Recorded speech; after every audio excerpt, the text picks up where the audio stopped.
बहुत मज़ा आ रहा है, फीलिंग కొత్తగా ఉంది, సూపర్.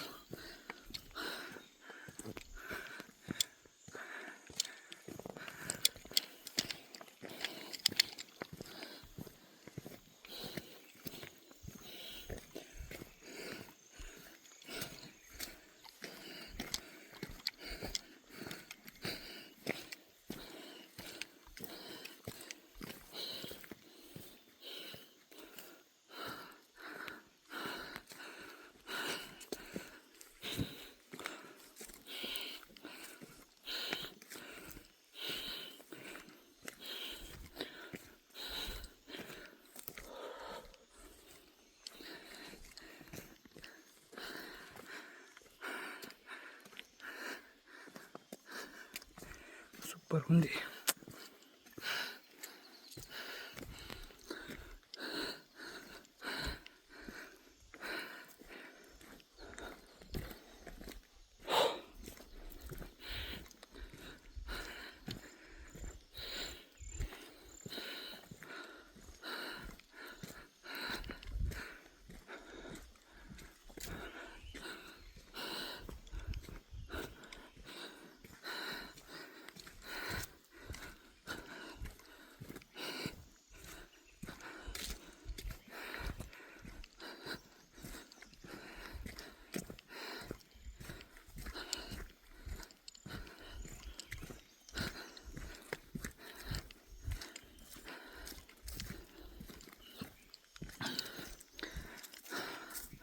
ఆర్మీ అంటే అందరూ ఏమో అనుకుంటారు,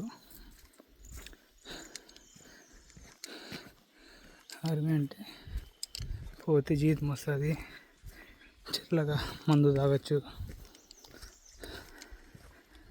చల్లగా చికెన్లు పెడతారు, సూపర్గా ఉంటుందిలే అనుకుంటారు. కానీ అసలైన ఆర్మీ అంటే ఎంజాయ్ చేసేవానికి ఎంజాయ్ చేసినంత,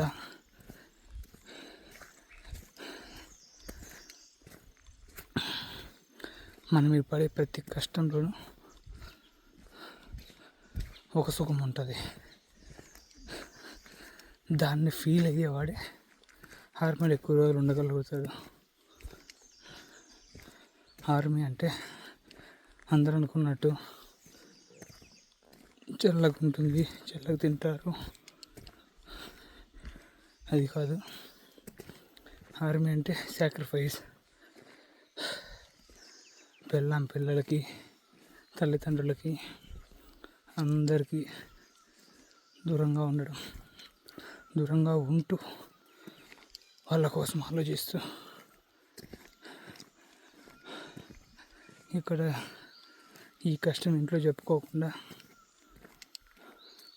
మేము ఇంత కష్టపడుతున్నాం అని ఇంట్లో చెప్పుకోకుండా అంత బాగుందిలే అని చిరునవ్వి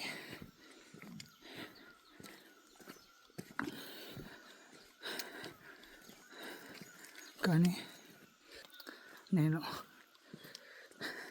ఇదేం నాకు పెద్ద కష్టం అనిపించట్లేదు, ఫీలింగ్ కొత్తగా ఉంది, చాలా బాగుంది, సో గుడ్.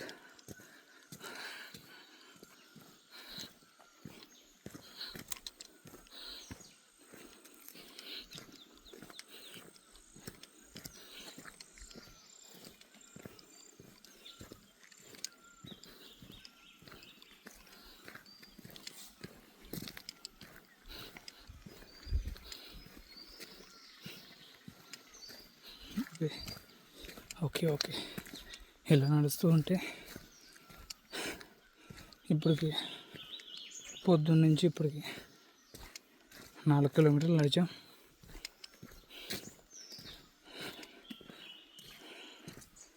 ప్లేన్ ఏరియాలో 4 కిలోమీటర్లు నడచడం వేరు, ఈ కొండల్లో ఎక్కి దిగడంలో 4 కిలోమీటర్లు నడచడం వేరు, అందులో ఈ వెయిట్ ఎత్తుకొని నడచడం వేరు.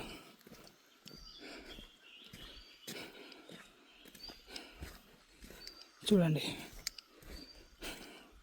వర్క్ హార్డ్, కష్టపడతారు, తెలివిగా వేరే పని చేస్తారు. లేకపోతే దీంట్లోనే ఆర్మీలో ఇంకోటి ఉంది మంచి ఛాన్స్, కష్టానికి కష్టము, తెలివికి తెలివి, ఈ రెండు ఉండేవాడు చాలా గొప్ప ప్లేస్లో ఉంటాడు. నేను అందరికీ చెప్పే గొప్ప సజెషన్ ఏంటంటే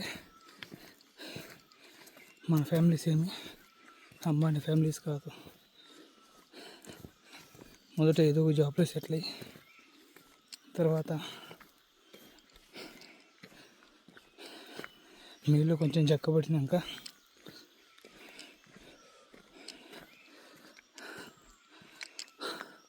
పద్దెనిమిది సంవత్సరాలు దాటిన ప్రతి ఒక్కరు ఖచ్చితంగా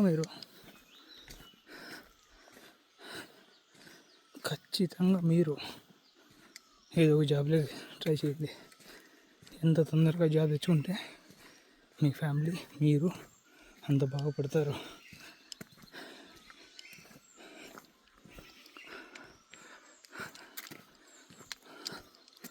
ఎందుకంటే ఏపీలో ఉన్న రాజకీయాలందరికీ తెలిసిందే.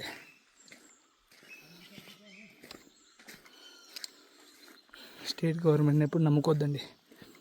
Central government jobs, army, SSB, CRPF, Assam rifles, CISF, వీటన్నిటిలో జాబ్లు వస్తాయి.